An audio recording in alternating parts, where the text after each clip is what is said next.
بسم اللہ الرحمن الرحیم۔ السلام علیکم ورحمۃ اللہ وبرکاتہ۔ معزز سامعین و ناظرین، سلسلہ اصلاح الفاظ نماز میں پیش خدمت ہے انعمت علیہم میں کی جانے والی غلطیاں۔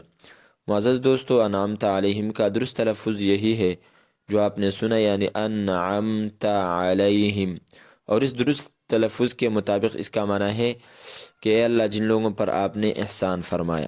اس درست تلفظ کے علاوہ میری معلومات کے مطابق دو طرح کی غلطیاں لوگوں سے صادر ہوتے ہیں، ہو سکتا ہے اس سے زیادہ بھی ہو، لیکن جتنا میں نے معلوم کیا اور جتنا میں نے محسوس کیا تو مجھے یہ دو غلطیاں نظر آئی۔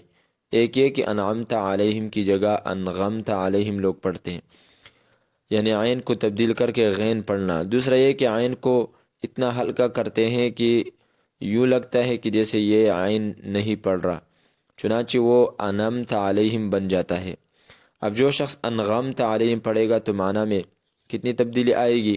آپ خود ملاحظہ فرمائیں کہ انعمت علیہم کا معنی ہے جن لوگوں پر آپ نے احسان فرمایا، اور انغمت علیہم غین کے ساتھ اس کا معنی ہے جن لوگوں پر آپ نے خاموشی ڈالی۔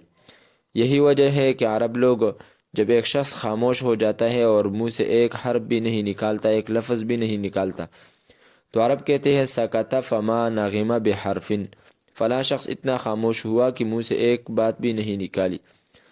اب یہاں آپ دیکھیے کہ معنی میں کتنا بگاڑ اور فساد آ گیا۔ ایک لفظ کا معنی ایک جگہ سے کتنا دور گیا، اور اگر غین عین کو اپنے صحیح مخرج سے نہیں نکالے اور عین کی جگہ عین اتنا ہلکا پڑھے کہ یوں محسوس ہو کہ جیسا یہ کچھ ہی نہیں پڑھ رہا، یا پڑھ رہا ہے تو الف پڑھ رہا ہے، تو انعمت کی جگہ انمت بن جائے، انمت، اس صورت میں بھی معنی تبدیل ہو کر نماز فاسد ہو جاتی ہے، کیونکہ انمت علیہم کا معنی ہے جن لوگوں پر آپ نے نیند اتاری یا جن لوگوں کو آپ نے سلا دیا۔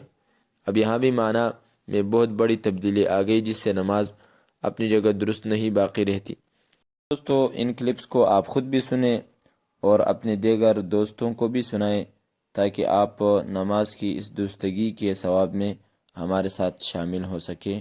جزاکم اللہ خیراً، والسلام علیکم ورحمۃ اللہ وبرکاتہ۔